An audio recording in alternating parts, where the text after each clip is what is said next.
Hey everybody, welcome to the commentary for Akuma versus Shao Kahn. A matchup that I'm super excited to have in our 10-year anniversary season because it's such a perfect one for it. Classic. Yes, Ultra classic. I'm Ben, voice of Wiz, as per usual. And I'm joined by the writer of this episode, Lousy. What's up, man? Hey, it's going pretty good. And our lead researcher and also writer, it's a Liam Swan. Yo, what's happening? He's a swan. Man, it's true. It's a horrible condition that I was born with. Yes. Yeah. Yeah. The swan factor. I can't help but Swan Force is what it was called. There we go. Yeah, he's got the Swan Force power behind him. So Akuma versus Shao Kahn is a matchup that just seems really fitting for 10-year anniversary to me. These are two characters that we brought into Death Battle very early on. I believe Akuma was like episode 2. This is episode 2. Right, actually. Yeah, Akuma versus Shang Tsung was the episode that sort of like defined for me when I was first creating Death Battle we Death Battle, the battles themselves would work. Because originally, when we were first developing Death Battle, the original pitch was it's just going to be an extremely simple sprite fight, and the selling point of the episode is primarily going to be the analysis and not the animation itself. The animation will just be kind of like an add-on. And then I started working on Akuma versus Shang Tsung and turned it into a Dragon Ball Z fight for a brief moment. I was very proud of myself because I had no experience making something like that beforehand. And thought, this is really cool. Let's just do this every time. Yeah, your early animations hold up surprisingly well. I agree. Well, thank you for even if that is kissing ass a little bit. No, just kidding. Some of them I do kind of look back on, and it seems I'm kind of surprised. You know, they're still fun to watch. Some of them are not. Except Yoshi versus Riptor. That one's. What's happened at the time? It was good. It was good. And anyone complaining about Akuma being another returning character, just like 10 this years one's been ago. recommended for ages. It's I've been wanted recommended to for have ages. this fight myself for ages. And the last time he was on was a decade ago, so it doesn't count. Although I do find it funny that that this is the second fight this season I've written with two returning characters. But I mean, hey, it's two fun matchups. Well, jumping into the writing for it and just kind of the analysis. Oh right, yeah. Oh yeah, I wrote I this. directed that one. When you're Oh, the lube when joke. you're- Sorry, go on. I said laugh at the lube joke. well, when you're working on an episode with fighting game characters, are there any particular differences with like the writing and analysis process compared to like comic book characters or anime characters? I think compared to, say, like a comic book character or an anime character, fighting game characters, they have they have like very different advantages and disadvantages. The big advantage is usually their stories are a lot more simplistic and like just, relative to, a Doctor Doom or a Lex Luthor where they have a million years of comic book history, and that can make, nailing down and like just telling the narrative from point A to point B a lot easier. You typically don't have to go into alternate continuities unless it's Mortal Kombat with alternate timelines. Yeah. But even that's pretty straightforward. The only major disadvantage that I've always seen is a lot of times the actual story to fighting game characters is buried under, guidebooks or like a random one-off ending that you might see like in one single installment to a game.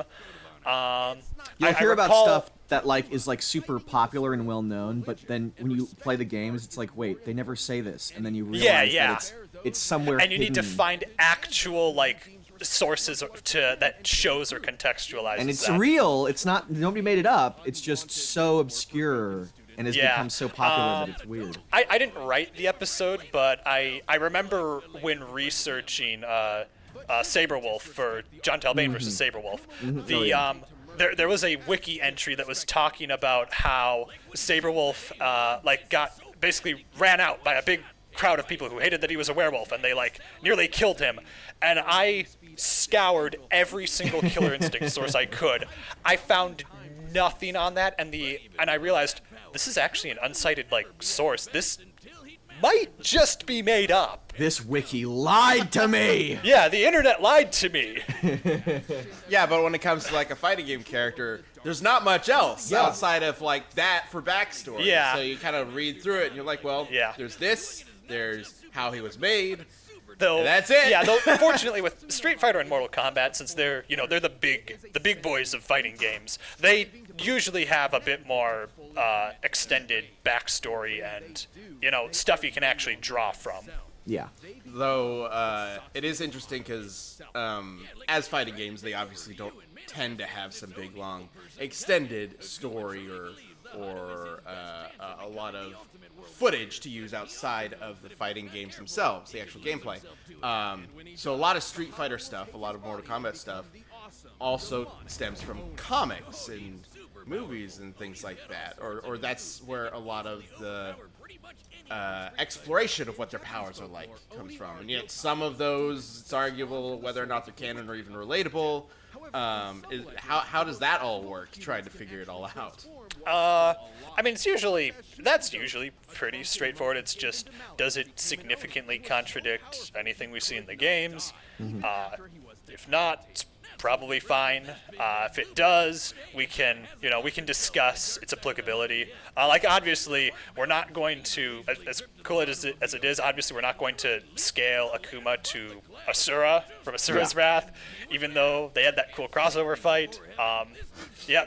Spoilers, sorry guys, but we're not scaling Akuma to Asura. Is that God?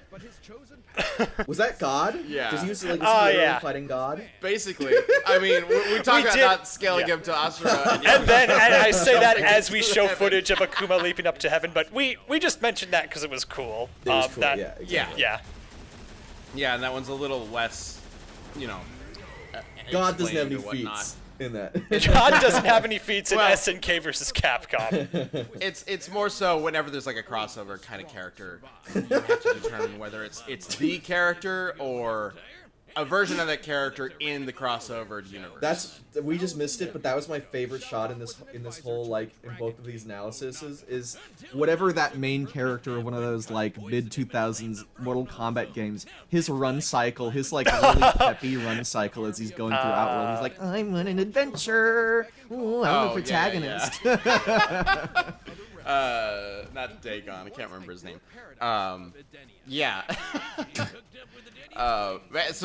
Okay, we kind of didn't talk about, but I did also want to mention on that note of figuring out how fighting game stories fit in. Oni is technically in canon, Akuma's never become Oni, because once he does, Akuma himself is dead, sort of. Oni takes over the his male body. stripper joke. Sorry, just had to There it is, chuckle at that. When I first started, if you want to know about the writing process, when I first got the okay to write this, my first thought was, okay, I need to fit in a male stripper joke for Shao Kahn at some point in this. Of course. But Oni is obviously part of his skill set. It's just not necessarily something that has appeared in canon. It's one of those things where it's are it's the endings to fighting games? Yeah. It's a what if, but it's a what if in the sense that this is what happens if he just loses complete control of the Satsui. And yeah, it's a what if that isn't just a what if. It's a what if that can happen. It's an indication of what's going to happen. Yeah, and we can get into it when we see the actual animation, but I do I guess, just the explanation for how he becomes Oni in the fight, where it just I think it makes a lot of sense, actually, that a fight with Shao Kahn would trigger Oni. Yeah. Because of, I mean, we could just talk about it. Since we're talking about Shao Kahn right now, because of Shao Kahn's manipulations of souls, and the fact that the Oni is specifically attempting to conquer Akuma's soul and take over him. Yeah. It all just sort of matches up that way. Yeah. I mean, technically Akuma's resisted soul messy and all that before, but Right. I mean, for the sake of an animation, I think it's cool the idea that Kahn like just tries to overtake his soul, and it like just weakens his will, so Oni ends up overtaking him, and that leads to a whole other situation and a whole other challenge. I think it's reasonable to say that Shao Kahn, even though Akuma can resist it, Shao Kahn's powerful enough to probably overwhelm that at some point. Yeah. Like the dude can suck up all the souls from an entire planet. So like, I think he can figure out how to take Akuma's soul eventually. Or he would just open him up and start eating him. Also, you know Could what? also just hammer him. I think we talked about this a little bit during the Sindel Black Canary episode from last year. The change to Sindel's character to make her the traitor as opposed to like the trophy. Yeah. It's grown on me a lot. I kind of like Sindel as like this like really sinister I think villain the queen. best part to that is the like villainous husband-wife chemistry between her and Shao Kahn. I The kind of Gomez like and that. Morticia Adams repulsive. Where he's as, just like as bad wife. guys. Yeah. Yes. Yeah. Well, it also gives her something to do now. Yeah, Like, rather than just being kind of after like they rescued Sindel one of the Yeah. in the many old story, she background just kinda palette swapped Yeah, she characters. didn't really do anything. So I think it Purple gives katana. her a lot more personality to work with in the games. Speaking of personality, check out it's Yeah, Blaze! our favorite, the deepest character in all of Mortal Kombat. I read Everybody's his favorite 400-page background novel, and it was so I was crying by the end of it. You know, the way that he Oh my gosh. he has to sort of betray his brother for the sake of his brother at the end there is so beautiful. It really there speaks to a lot of class conflict in Outworld, and a lot I of do like themes of this. like gender themes. Yeah, Blaze is I do a- like that we got the full Blaze is quote in his for character. this. Yeah, is Blaze's brother No, that was all made up. That was all just made up. That was all. mist? From my- Is he like a water person? I almost said, is he wet? And I realized that would have come across There's very actually, I wrong. believe, a Samuel Beckett play that was kind of based on Blaze's life story. Of course. fantastic. Akuma enters. Oh, we chose. All right, let's talk guy. about like setting up the fight. So that the intention of the beginning was to sort of like homage his entrance in Street Fighter 2, right? Yeah.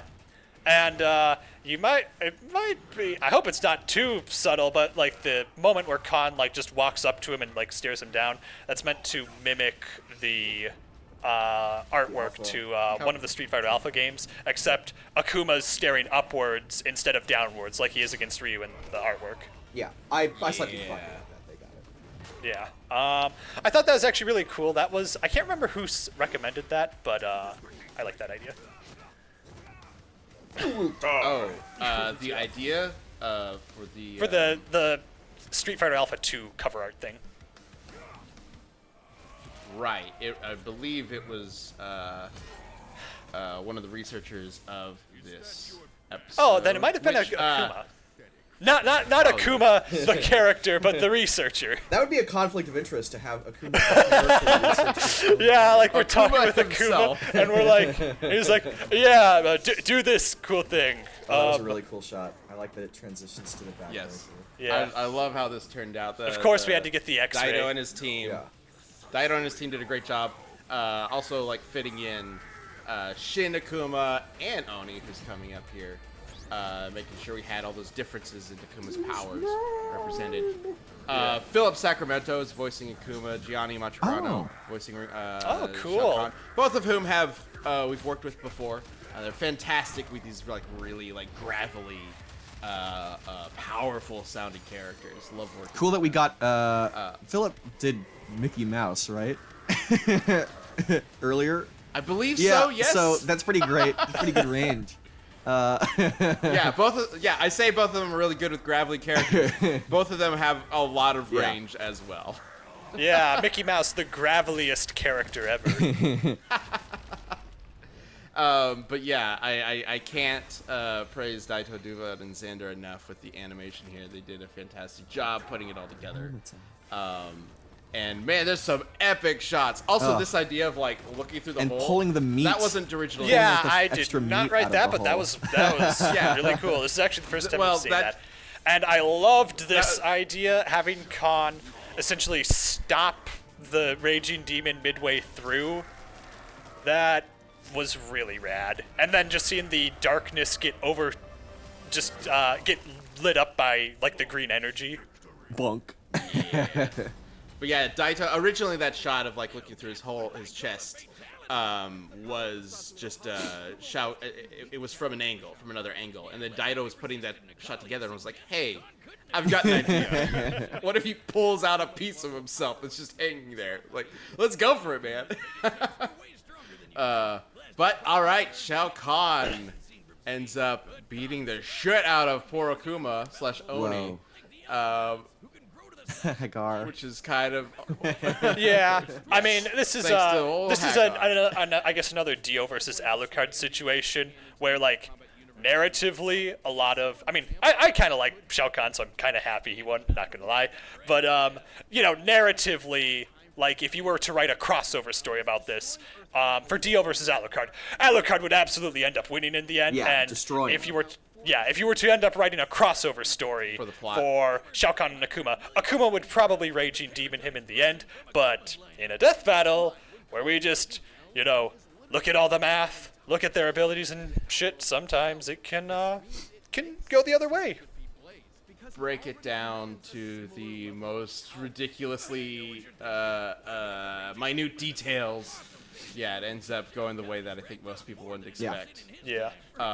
Which talking about whether or not you like the character, this is one of those episodes where going into it, I was super excited for either one to win because I love both of these characters. I think they're fantastic fighting game villains, and over the years they've just developed their characters and personalities to they don't miss with these characters. You know what I mean? I always like them. These are Even there are a lot of villains. Yeah, a lot of people there are a lot of some Legacy fans have mixed opinions on the newer Mortal Kombat games, and of course, a lot of people have mixed opinions on Street Fighter V, but most still speak positively of Shao Kahn and Akuma. Yeah. I try to play them every time I can whenever they show up in games. Yeah. They're fun to play. Their personalities have evolved to the point every time the character shows up, they're fun to watch, and they're just so evil and angry. Shao Kahn is so much fun in MP11, and Oni is always a blast. Yes, but next episode is going to be Korra versus Storm, another Legacy matchup that we talked about doing for a very long time. Sorry to have used my Delson avatar on Discord, everyone, but no, I researched Storm, not Delson.